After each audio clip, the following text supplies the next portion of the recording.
Chapter 4. The Sound of Us. Richard always said the vineyard gave them the moment. What came after was the work. Not the kind of work that felt like a job, clocking in, clocking out, but the slow, deliberate shaping of something they both knew could be special if they didn't rush it. They'd stumbled into a new room with a new world. Now they had to learn how to live there. The first step was simple. They kept showing up.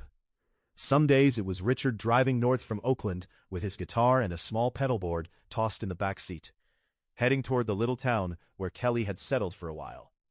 Other days, Kelly came south, violin and keyboard riding shotgun, laptop in the back with a mess of cables. They met in borrowed spaces, friends' garages, half-furnished living rooms, a studio above a cafe that smelled faintly of espresso and old wood.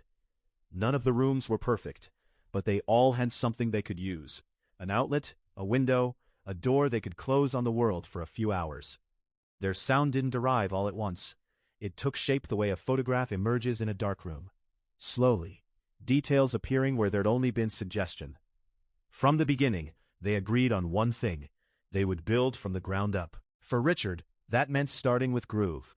If the drums aren't right, even the imaginary ones, nothing's right, he would say, tapping a pencil against a notebook in a steady, insistent pattern.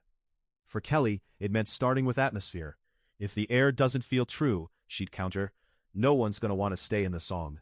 So, they designed a process that let both instincts lead. Often, it started with Richard. He'd plug in, roll his tone knob back until the guitar sounded warm and round, then begin to search for a progression. Not just any set of chords, ones that moved, that carried a pocket so strong you could feel the drums even when there weren't any. He'd find a pattern and play it until it became a loop inside his muscles. A 4-bar cycle, maybe 8, sometimes shorter. Each repetition just a little different, an extra ghost note here, a slightly delayed accent there. The kind of subtle variation that keeps a groove alive over minutes.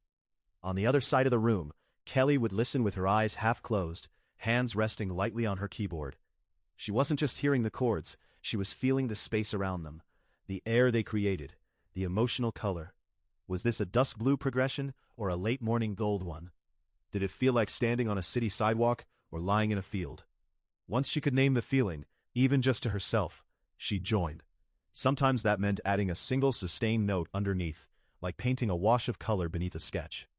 Other times, she'd lay down a wide open chord that turned his grounded progression into something more ambiguous, hinting at roads the song could take. The first song where this balance truly revealed itself was Cycle of Ages. It didn't have a title at first, just a groove Richard couldn't shake. He'd come into the session that day with it already living in his hands, a circular pattern in a mid-tempo, easy swing pocket. The chords turned over on themselves every few bars, never quite resolving the way your ear expected. It felt, as he put it, like time walking in a ring. Kelly heard it and immediately saw pictures, seasons changing on the same street corner, the same trees in different light, the same people with a little more history around their eyes. "This feels ancient and new at the same time," she said, fingers finding a slow-moving pad that hovered above his pattern like fog over cobblestones. Like the same story told with different faces. He nodded. That was exactly how it felt to him too. The cycle. Technically, Cycle of Ages became their first true statement of psychedelic soul. The soul lived in the bones, Richard's guitar locked in a deep, unshakable pocket. A bass line they sketched out on Kelly's keys that walked steady but left plenty of space. A drum pattern they built on an old drum machine, tuning the kicks and snares until they sounded like actual skins, being hit in a small, sweaty room. The psychedelia lived in the edges. They layered things not usually found in a classic soul arrangement. Soft reverse reverb swells that pulled notes backward into the beat. A high, wordless violin line that floated in and out like a distant memory. Subtle echoes on certain phrases that made them sound like voices in a canyon. Their process on that track became a blueprint. Richard would play a take straight through, eyes half closed, body rocking. If he drifted even a hair off the feel he wanted, he'd stop and start again. Kelly would record his best pass, then loop sections to see how they held up over time. "Can you listen to this for 5 minutes and still feel good?" she'd ask, playing back a 4-bar section on repeat. "If I don't want to change it by the 3rd minute," he'd answer, "then yeah, we're good." With that foundation set, Kelly began painting. She'd spend long minutes finding the exact sound a pad needed, filtering out low end so it didn't muddy the groove, adding just enough modulation so it shimmered without distracting. She'd pull out the violin and test different lines, sometimes recording 3 or 4 takes and choosing only a few notes from each. Emotionally, Cycle of Ages was about more than time. It was about their partnership. The lyrics they eventually wrote circled the idea of patterns repeating, lessons coming back around. Richard brought lines about family, about watching people he loved move through similar struggles, generation after generation. Kelly brought images of rings in a tree trunk, of tides, of stars that had burned for ages before they were visible to the eye. They wove those images together in the writing sessions that quickly became their most vulnerable space. Their writing process wasn't a neat, scheduled affair. Some days, they'd spend hours arguing over a single word. Other days, entire verses would pour out as if they'd been waiting patiently in the margins of their lives. Usually, it started with a phrase. Richard might hum a melody over his own chords.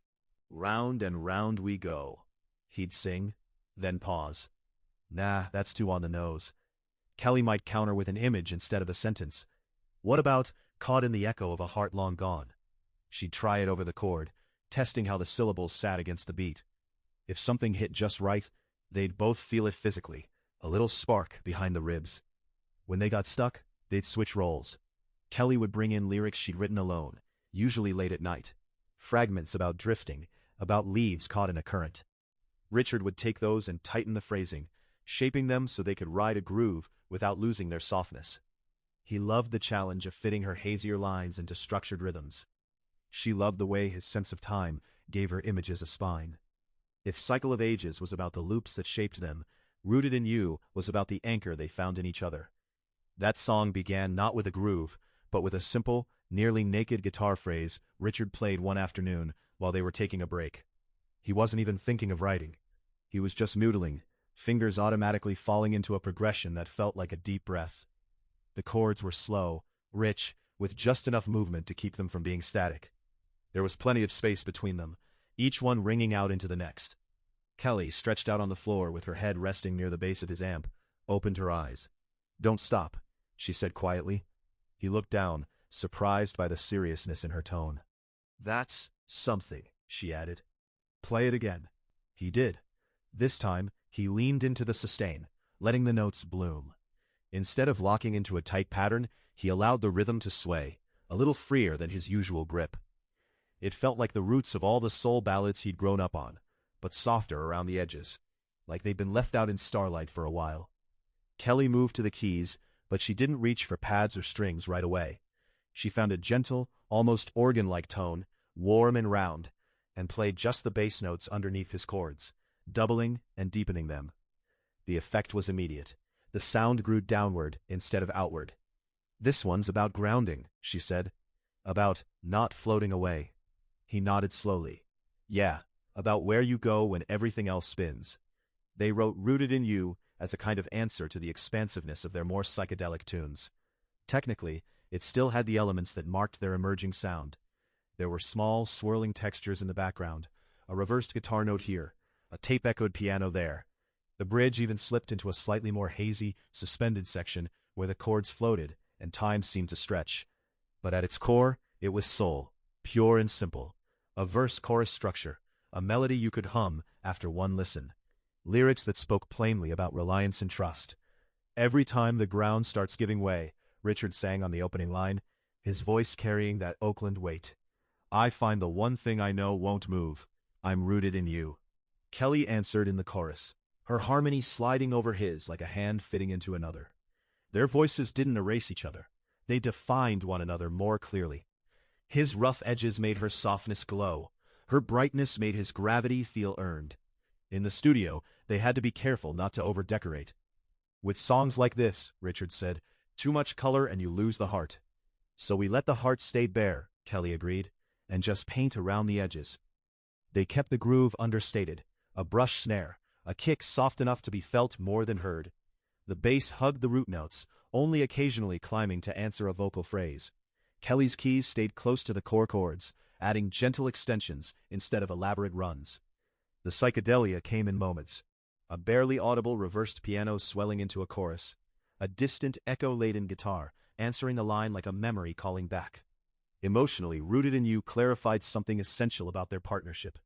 They realized their music could go far out, into foggy, exploratory territory, into textures that blurred the edges of reality, as long as they had a few songs that pulled everything back to center. Tracks that reminded them, and anyone listening, that there was real blood and bone beneath the atmosphere. "We can go as cosmic as we want," Richard said once, sitting on a studio couch with his guitar across his lap. "As long as the groove is honest and the story's true. And as long as we remember where the roots are," Kelly added. "That's what makes it us, and not just smoke." Balancing structure and exploration became a constant negotiation. Some songs leaned heavier toward his world. Locked-in rhythms, tight arrangements, horns or rhythm parts you could almost imagine on a classic soul record if you stripped away the effects. Others leaned toward hers. Long intros, ambiguous chords, layered vocals that felt more like a choir of ghosts than a traditional lead and backing. But the heart of psychedelic soul, as they came to call it, lay in the meeting point. They developed a shorthand. If a new idea felt too rigid, Kelly would say, "Let's blur the edges." That meant softening transitions, adding ambience, resisting the urge to over-quantize or tighten every imperfection. If something felt too amorphous, too dreamy, Richard would say, "Let's find the spine." That meant introducing a more defined groove, simplifying a tangled chord progression, making sure there was at least one solid hook people could hang on to. Writing sessions reflected this push and pull. There were mornings when Richard arrived with a whole skeleton mapped out. Verses, choruses, a bridge, even an outro. He'd play it through, the structure clear in his strumming, the sections unfolding with logic and intention. Kelly would listen, then gently question. "What if this verse doesn't go back to the chorus right away?" she'd suggest. "What if we let it hang in that pre-chorus space a little longer? Add a line that doesn't resolve yet?" He'd consider it, tapping his foot in silent count. Sometimes he would resist. Other times he would try it and feel the song open up, the tension of delayed resolution, making the eventual chorus hit harder. There were evenings when Kelly brought in a loop, a swirling, atmospheric piece with no clear sections, just a slow arc from quiet to full and back. Richard would hear the groove hidden inside and start marking it out with muted strums. "Here," he'd say, "this is the verse. And that swell you have there, that's the top of the chorus, whether you meant it to be or not. We just gotta carve it out." They didn't always agree. Some songs were abandoned halfway when they realized they were pulling in different directions. Others sat on hard drives in half-finished form, waiting for them to catch up to whatever they'd been trying to do. But when it worked, it worked. On tracks like Cycle of Ages and Rooted in You, and later on songs like Essence of Us and Who I've Become, they heard something neither of them could have made alone. Rhythms that felt like streets underfoot. Harmonies that felt like sky overhead. Lyrics that spoke plainly and in metaphor at once. Their writing process became as much about listening to each other as it was about listening to the music. Richard learned to embrace silence in a new way.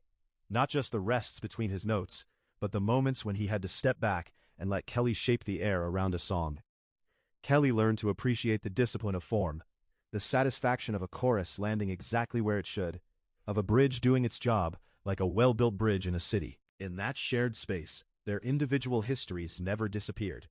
Oakland was still in every backbeat Richard implied, every syncopation that made a head nod without thinking.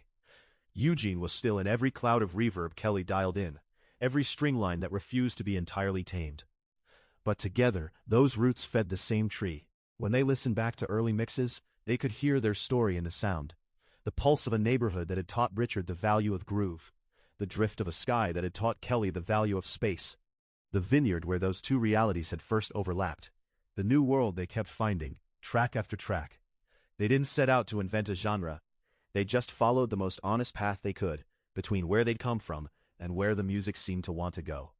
And in that in-between, that balancing act between soul and psychedelia, between structure and exploration, they found not just a style,